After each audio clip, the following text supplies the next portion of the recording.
got, is it Greg in Tucson? Yes, hi. I have a question about a Bible verse. My entire family is Christian, but it never took with me. I never, thinking back, I never considered myself a Christian. About 20 years ago, I started believing in God. I didn't think of myself as a Christian. I have always had a problem with organized religion. So about 5 years ago, I started studying the Bible, and I tried to do it with an open mind. And this is the passage that just stopped me in my tracks. It's Exodus 21, verses 20 and 21. If a man strikes his male or female slave with a rod, and he dies at his hand, he shall be punished. If, however, he survives a day or two, no vengeance shall be taken, for he is his property. Yep. It was my very first real realization that God is saying right here that it is okay to have slaves.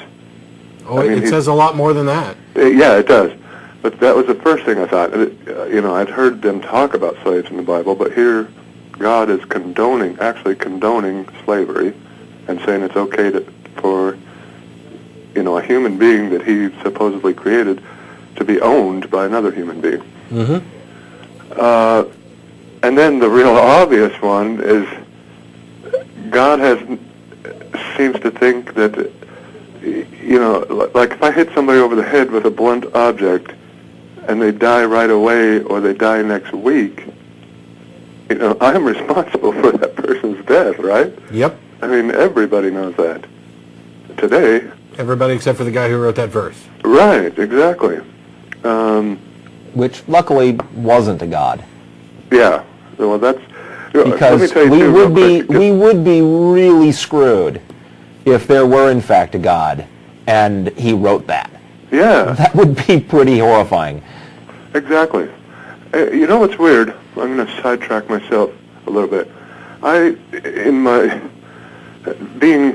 usually not naive, but I naively thought when I read this that, oh my God, even any Christian who reads these words would have to admit that God couldn't possibly have written these words. And I called, I have one friend who's totally a fundamentalist, George Bush-loving Christian. And amazingly, we get along very well on everything else. And I read this to him, and you would not believe the way he rationalized. Oh, well, yes, I would. I've had this particular passage rationalized at least 5 times in the past month by people in email. It's amazing. Yeah.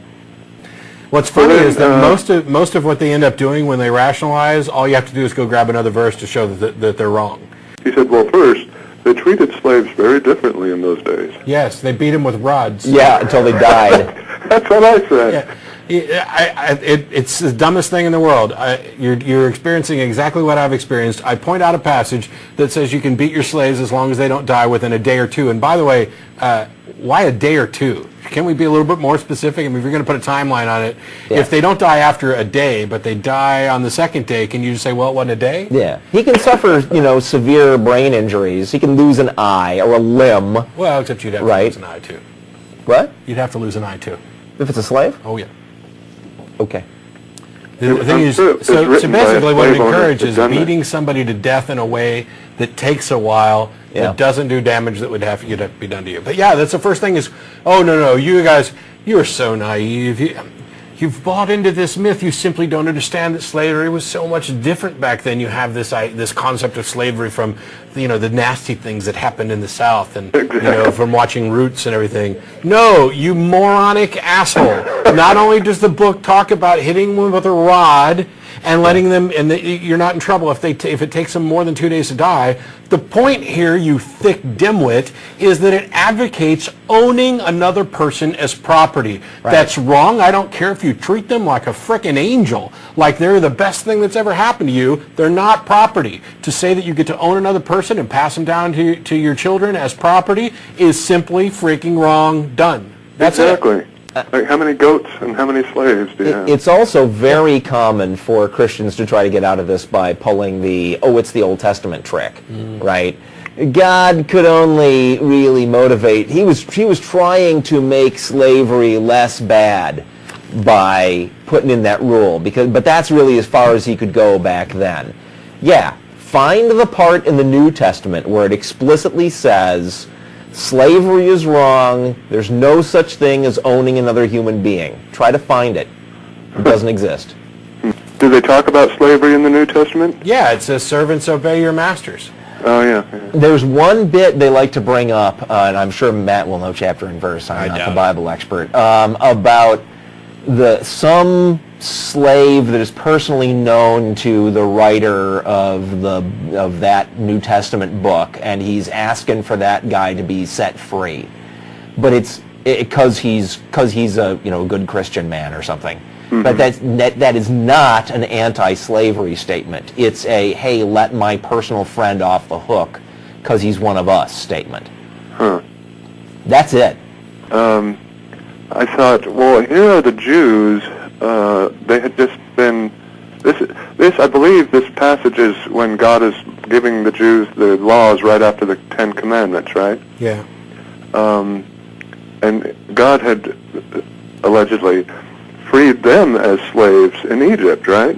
Yeah. So my question is, how long had they been free at this point? How long since they'd been freed from slavery to this moment in the Bible? I couldn't say off the top of my head. If I'm remembering right, I mean, this is essentially not an entire generation that's even passed at this point. But right. I might be wrong. It could have been several generations depending on the verse. Well, that I find very odd, too, that, having just been freed as slaves, they're already talking about owning their own slaves. Well, I mean, the God chooses the Jews to free, right? Right. He doesn't say universally across the world, all slaves are now free. He chooses some guys. So having been chose, they're the free ones. There's no statement there that slavery is inherently evil. Just, you guys get to not be slaves anymore. They get very specific in the sense that there are specific rules applied to the Jews on who they can enslave. For example, anybody who's not a Jew. That's the first rule. And then there's the second rule that says, and by the way, you can enslave your fellow Jews, but you have to let them go in the 7th year. And then, as if that wasn't funny enough, right after that, there's a little verse that says, but if you give him a wife when his 7 years are up and he's ready to go, his wife stays with you. And then if he comes to you and says, I love my wife and I love my master and I don't want to leave, then you get to drive a spike through his ear and he's now your property forever. So after saying you can enslave Jews but not forever, it then gives you the loophole that allows you to enslave your fellow Jews forever. Brilliant. I remember reading that now. Yeah. But the odd thing to me is that having been slaves themselves, you would think they would be more opposed to slavery. Slavery isn't the equivalent of perpetual torture. It's a matter, even in the South, and you watch whatever else, and yes, we're talking about beating people. That's why my huge objection is this idea of owning his property. It's absolutely stupid of a slave owner to continually beat and torture his slaves, because guess what? They're not going to be very productive. You're going to have injured people rather than actual workers. So by and large, slavery can be beneficial to the slaves as well. I mean, it's not. I'm not trying to play this up as a plus, but you're in a situation where you have regular work and food and everything else, and you're taken care of, and you're part of a system, and you're being productive. The problem here is not that everything about everything that happens within this is necessarily evil. It's that you are not free. You are owned. Your decisions are not your own. You are property, and the reason that that it shouldn't surprise anybody that they wanted to have slaves as well is because if you have owning slaves, fantastic for the slave owner. It's like the best things before sliced bread.